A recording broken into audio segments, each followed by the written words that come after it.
I have a plan to control all of New York City, to ensure all our friends have jobs. We will build construction fronts and bid our way to the top using our unions. We will own the New York skyline, all of it. The mafia culture is one of the earliest forms of hostility still alive in many parts of the world. Regardless of the strong law and order, there are countless famous mafias such as the Genovese crime family, the Gambino crime family, the Luchas crime family, Chicago Outfit, and many more.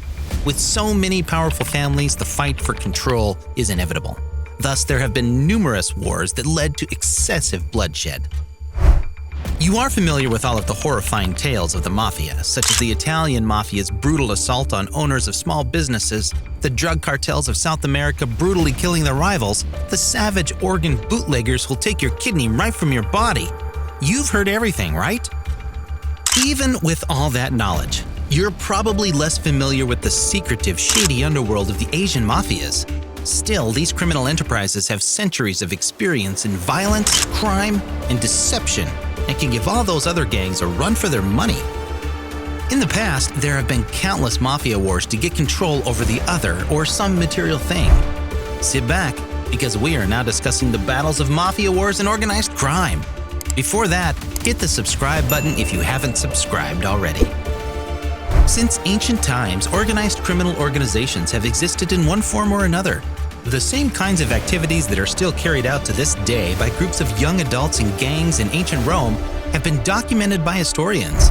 The England Mohawks were a gang that terrorized the populace and wreaked havoc on the streets in the 17th and 18th centuries.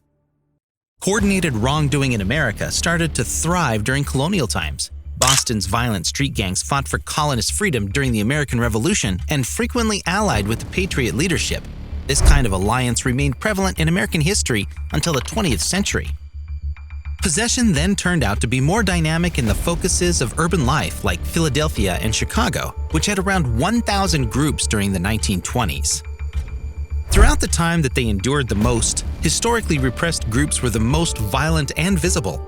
Examples include Jewish gangs in the early 20th century, Latino and Asian gangs in the late 20th century, and Irish gangs in the middle of the 19th century.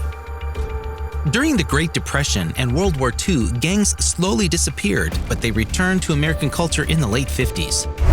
They spun out of control for the following couple of many years, with some policing saying that groups represented the greatest danger to American well-being than they had been at any point seen.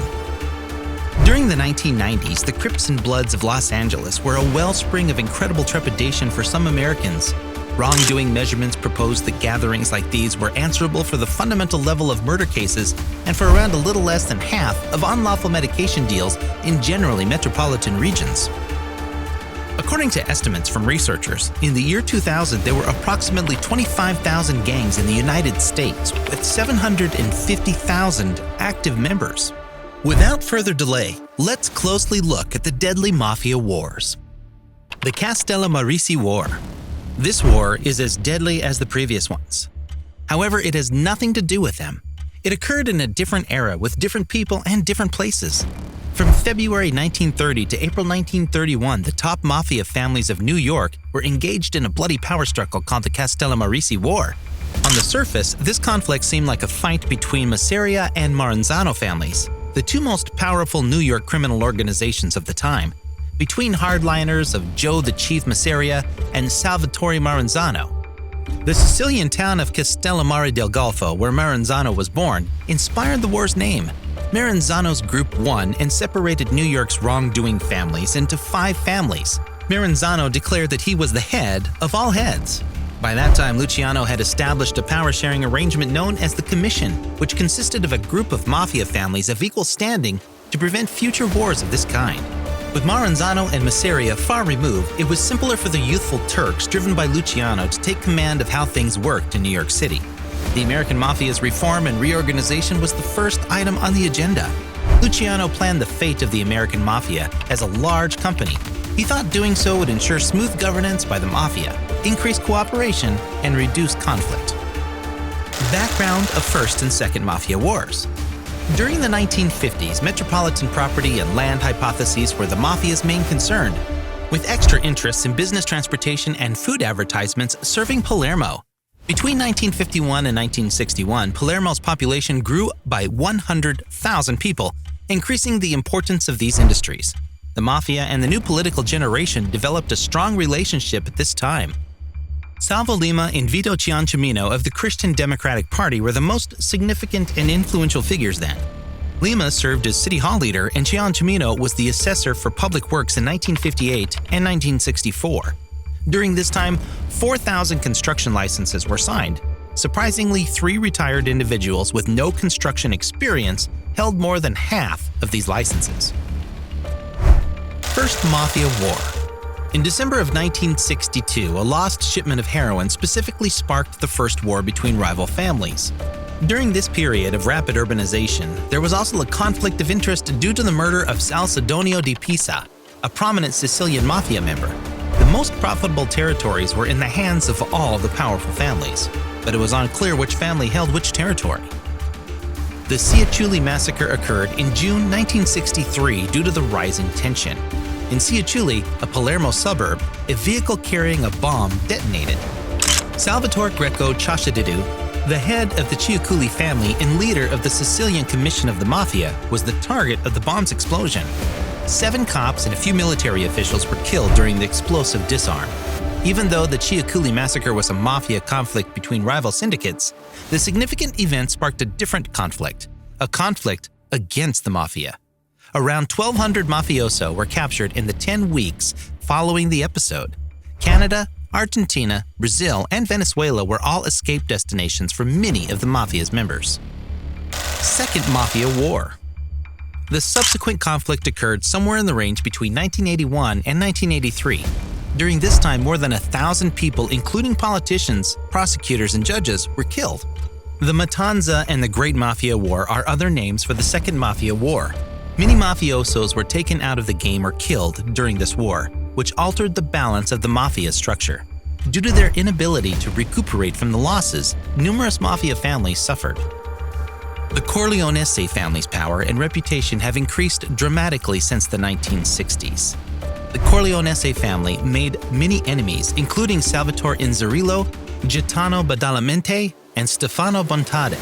Bontade, Badalamenti, and Inzerillo were important Sicilian mafia members and bosses of rival Palermo mafia families. Stefano Bontade's death marked the beginning of the Second Mafia War. The Corleonese family was responsible for this murder, and several other mafia families helped them carry out their vengeance. This murder had a cascading influence and was trailed by many mafia killings. Salvatore Riina, the boss of the Corleonese family, became the boss of the entire Sicilian Mafia when the Corleonese family won the war. This event encouraged the mafia members who had lost loved ones to work with the government and authorities. Numerous significant names, for example Salvatore Contorno, transformed into a state observers against the mafia. Even though many buried secrets still have yet to be revealed, this collaboration greatly enhanced the government's understanding of the mafia and how it operates. When the government asked Salvatore Contorno about the winners and losers of this war during the Maxi trials, he responded, "Because there are no losers, neither the winning nor the losing clans exist. The Corleonese killed all of them." The Colombo War. Talking about the Italian-American Mafia then, the last recorded war was the Third Colombo War, which took place in the 90s, 1991 to 1993. Acting boss Victor Orena tried to throw off the control of imprisoned official boss Carmine the Snake Persico. Prior to this, Carmine had controlled the family through his son Alphonse Alley Boy Persico. During the Second Colombo War, Carmine had been shot in the cheek and spat the bullet out, surviving. Pretty badass. In 1991, the family split into factions loyal to Orena and Persico, and 2 years of mayhem ensued. One of the more notable parts of the war was Gregory Scarpa was shot in the eye and managed to get in his car, drink a bottle of scotch, and drive himself to the hospital. He survived. The war ended in 1993 with 12 family members dead and Orena imprisoned, leaving Persico the winner more or less by default. He was left with the family decimated by war.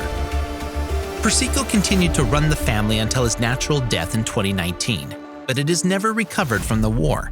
In the 2000s, the family was further crippled by multiple convictions in federal racketeering cases and numerous members becoming government witnesses. Many levels of law enforcement believe that the Colombo crime family is the weakest of the 5 families. Similarly, the skinny Joey Merlino was battling for control of the Philadelphia family against John Stanfa. Whilst the war only lasted for less than 2 years, the violence in Philly is constant. That's where this question is tricky, as mafia-related murders happen every year. So I am counting retaliations as constituting a war. By that logic, one could say the Philly family are always at war every few years, at least the 90s anyway. By the late 90s, Merlino had dodged 24 attempts on his life. Skinny Joey was imprisoned in 2001. He was jailed again in 2018. After the 2000s, there haven't been any wars within the Italian American Mafia, as they bring so much heat. But there have certainly been hits and even retaliations. Even in 2019, the boss of the Gambinos was shot and killed so that we may be on the verge of the next big Mafia War. So this was it, guys. That was all about today's video. We hope you liked the video. Don't forget to tell us in the comments, what do you think about the horrifying tale of Mafia Wars? If you enjoyed the video, subscribe to our channel for more such content. See ya in the next video.